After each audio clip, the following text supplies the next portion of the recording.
స్వాధీనం చేసుకోవాలి, పీఓజేకేని స్వాధీనం చేసుకోవాలి అని చాలామంది మాట్లాడుతున్నారు. కానీ దానికి పాకిస్తాన్కి గట్టి బుద్ధి చెప్పడం వరకు నో ప్రాబ్లం. కానీ దాన్ని స్వాధీనం చేసుకుంటే దానంత దరిద్రం ఇంకోట్లేదు. 77 ఏళ్ల నుంచి కాశ్మీర్ని మేపుతున్నాం మనం. భారత శత్రువులు, భారత్ అంటే అనుక్షణం మీరేంటి భారతదేశం నుంచి వచ్చారా అని అడిగేటటువంటి ప్రజలు అక్కడ.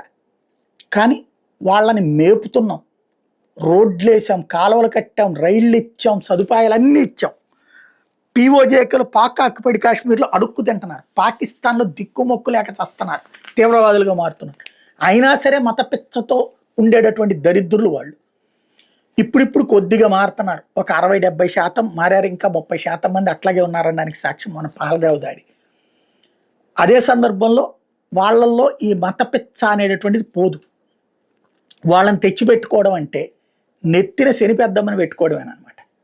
ఎందుకంటే ఇప్పుడు బెంగాల్లో పని పాట చేయకుండా దేశాన్ని దోచుకు తినేటటువంటి దరిద్రులు మేపుతున్నాం.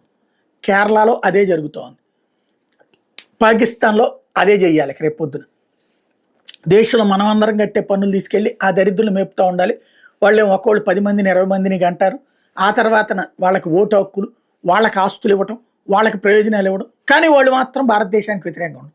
పాకిస్తాన్ అబ్బాయిల్ని ఇక్కడ అమ్మాయిలు పెళ్లి చేసుకుంటే ఆ పుట్టిన బిడ్డలు ఏ ఒక్కడికన్నా భారతదేశం వాళ్ళ రోజున పాకిస్తాన్ కనుక మా దేశం మీదకి తాట తెస్తాను ఒక్కడన్నా అంటున్నాడా? అక్కడ లేదు. వాడెవడు ఏది కర్ణాటకకు సంబంధించిన ఒక ఎమ్మెల్యే గారు అన్నారని బాగా వైరల్ చేస్తున్నారు. చాలా గుడ్.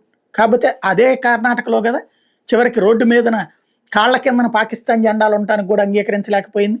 అదే కేవలం ప్రచారపు స్టేట్మెంట్ తప్పించి ఏమీ లేదు. కాబట్టి కావాల్సింది గట్టి దెబ్బతీయాలి వాళ్ళని. కానీ తీసుకుంటే మాత్రం దానంత దరిద్రం ఇంకోట్లేదు.